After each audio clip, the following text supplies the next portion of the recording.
श्राद्ध में भाव का मूल है। भगवान श्री रामचंद्र और सीता वनवास के दौरान राजा दशरथ का श्राद्ध करने की तैयारी की।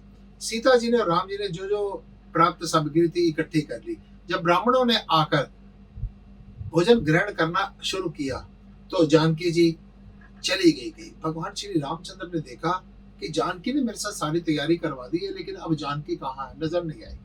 चलो खैर, जब विदा किया ब्राह्मणों को, उसके बाद जानकी से पूछा कि जानकी कि इतनी श्रद्धा से सारी तैयारी की, श्राद्ध की, और तुम बिल्कुल छुप गई। कहती है, सुन रहे हो कि जिस समय ब्राह्मण भोजन कर रहे थे ना, उनमें मेरे को अपने पिता राजा दशरथ के दर्शन हो रहे थे।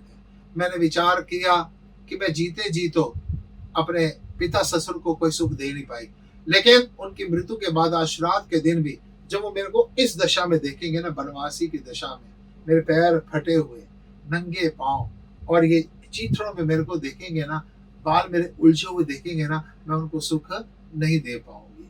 अतः मैं दूर हो गई थी। इससे ज्ञान मिलता है।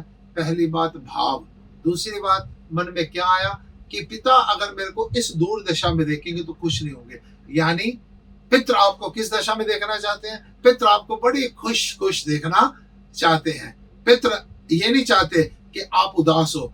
चीजें खरीदने में कोई दोष नहीं है। फिर विचार कीजिए ना, अगर भगवान ने ये ज्ञान दिया हो कि इस दौरान चीजें नहीं खरीदनी चाहिए, तो इस दौरान फिर बच्चे पैदा क्यों हो रहे हैं? भगवान हमारे घर में गिफ्ट बच्चों के रूप में क्यों दे रहे हैं? पीछे देखने में आया कि एक निसंतान दंपति ऐसे थे, 10 साल बाद उनको पुत्र रत्न की प्राप्ति, ये चौथे श्राद्ध वाले दिन हुई, तो भगवान ने उनको गिफ्ट क्यों दी?